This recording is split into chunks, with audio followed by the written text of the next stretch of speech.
indispensable accessory for the serious shooter. First, you can sight in 3 to 5 shots. We'll show you how to do that shortly. Second, it doubles as a cleaning vise. The way it works is that you can move the various sections back and forth along these sliding bars here so that you can adjust to any length gun. Even if you tighten it up, you can even use it for some pistols. In order to sight in, you need to be able to fire a good 3 or 5 shot group. Our recommendation is to rearrange the components this way so that you have a stable base to fire your group from. First thing to do is fire a 3 or a 5 shot group, because you really need a tight grouping to reference from.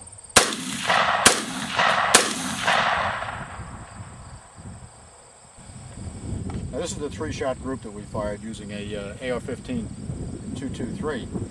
You note that we made a cross type target for the simple reason that using this type of target is much easier to reference the alignment of the crosshairs. It's important to mark the center of the group. And we supply iridescent markers you put right over so the center of the group is right in the middle of it.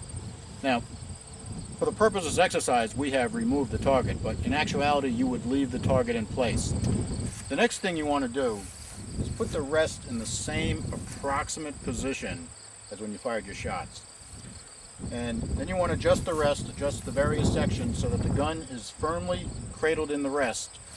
Make sure that the pedestal comes all the way up here so that the forend is resting solidly on it. Make sure the forend is tight solidly in the V-notch. This will ensure that the rest is in good position.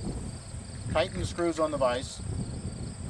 Okay, now that the stock of the gun is snugly anchored in the vise, you don't want to make it too tight just so it doesn't move about. Now you want to fasten the Velcro strap around the front. Pull it down good and tight. Pull it back upon itself like this. Now the gun is solidly anchored. At this point, we need to reference our original point of aim.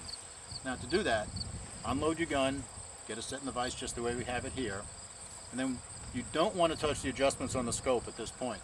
What we're going to do is we're going to move the vise left and right for windage, and we're going to use the elevation adjustments at the four corners of the vise to set our elevation to move the reticle, the crosshair of the scope, to exactly the point where we fired our original shots. Now, in our case, that's the center of the cross. With using a bullseye target, of course, that's the center of the bullseye. This is the final step. In this step, we're going to align the point of impact and the point of aim.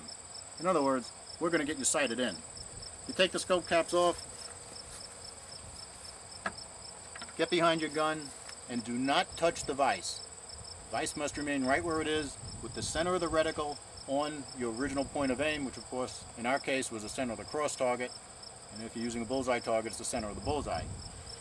Look through your sight, and by turning your adjustment knobs, walk the reticle onto the center of the point of impact, which is the group that we fired and marked with the orange dot. At that point, you are sighted in.